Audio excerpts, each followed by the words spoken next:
President Donald Trump has pardoned former Maricopa County Sheriff Joe Arpaio for his criminal contempt conviction.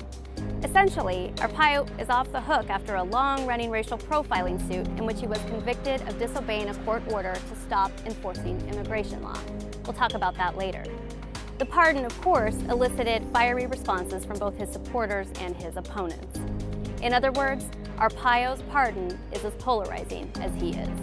But this is just one chapter in the saga of America's toughest sheriff.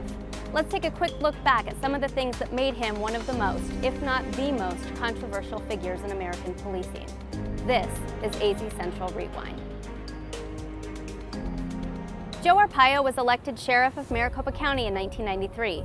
Within months, he opened the now infamous Tent City Jail.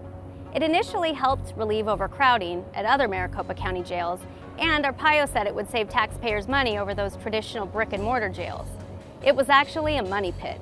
Tent City is what first put Joe Arpaio on the map, and it became the first of many unconventional policing methods Arpaio used throughout his long career. Tent City was a tough-on-crime, no-nonsense symbol for Arpaio supporters. Others felt it was an atrocity. The jail became the setting of two prisoner riots. Prisoners rioted both times over the same thing: the living conditions. In 1997, Amnesty International said the jail was not an adequate or humane alternative to housing inmates. And the courts ruled twice that Maricopa County jails violated the constitutional rights of prisoners. But Arpaio did little to appease the courts. In 2010, a U.S. district judge found that Maricopa County officials failed to improve medical and mental health conditions at the jails. The judge forced changes to be made, saying some of the most needed improvements appear to have been disregarded or postponed to avoid expense. On a lighter note, Arpaio started a jail radio station. Tent City also became a backdrop for celebrity appearances. Here's Pamela Anderson serving food to inmates, and here's a performance by the late Glenn Campbell, who served 10 days for a DUI. Charles Barkley served time as well, and who could forget Shaq's visit? He wanted to become a sheriff after his basketball career ended, and he was at the jail spending time learning the ropes. At one point, the sheriff hosted an American Idol-like singing contest at the jail. Did I mention that his methods were unconventional? The judges, an Elvis impersonator, the real rock legend Alice Cooper, and the county sheriff Joe Arpaio. Great song that you picked. Remember this? He doesn't have a birth certificate. No. A few months after Donald Trump publicly questioned the legitimacy of President Barack Obama's birth certificate, Joe Arpaio jumped aboard and helped fuel the birther movement. This is possibly the first time Arpaio publicly aligned with Trump. Arpaio then sent a 5-member posse team to Hawaii to investigate the birther claims. The team didn't return with anything revelatory, but he sure made a lot of headlines. Speaking of headlines, they helped bring Arpaio's 24 years in office to an end. In 2016, voters chose his rival Paul Penzone over him. On his way out the door, Arpaio held his last birther conspiracy press conference as sheriff. We're looking at a fraudulent, forged government document. Arpaio concluded that Obama's birth certificate was fake. It's not. Throughout his career, the personable Arpaio remained fairly popular with the community at large and very popular with his supporters. But things started changing in 2005.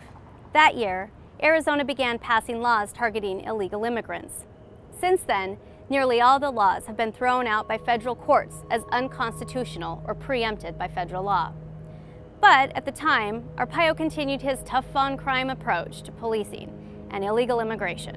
He felt fell under his umbrella of enforcement. Sheriff Arpaio remains outspoken about the protests and his critics. This evening, he launched another crime sweep. Immigration sweeps of Latino neighborhoods, workplace raids, and the alleged targeting of Latinos during traffic stops landed Arpaio in court. The ACLU sued him, accusing him of racial profiling. He denied the charges. The sheriff's office lost the lawsuit at a great financial expense to taxpayers.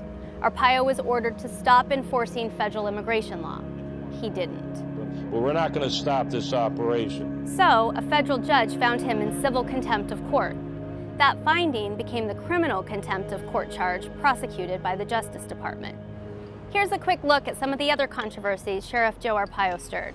He investigated and tried to destroy political rivals. He attacked journalists for doing their jobs. He hired a private detective to find dirt on a judge overseeing his case. He became embroiled in a long-running federal abuse of power investigation. He also spent time battling the ACLU over jail inmates' right to be transported to an abortion clinic. He was constantly the target of lawsuits and spent at least $160 million of taxpayers' money to defend himself and his department. His office was accused of improperly listing crimes as solved, failing to investigate sex crimes, mishandling and neglecting the case of a 13-year-old rape victim, and staging an assassination attempt that ended with an 18-year-old spending years in jail before a jury cleared him of the charges. Arpaio responded to his pardon like this. He immediately sent out a fundraising plea. And he says he's keeping his options open for a future in politics. In true Arpaio fashion, he's keeping everyone on the edge of their seats, waiting to see what he'll do next. This is AZ Central Rewind, where we listen to your questions about recent events and take a step back from the action to give you answers. Let us know what you think on Twitter or Facebook, and follow us on azcentral.com. When you first looked at it, what was your concern? If this was a... Oh, fake. Yeah, if this was a fake certificate. I'm very good in investigating fake government documents.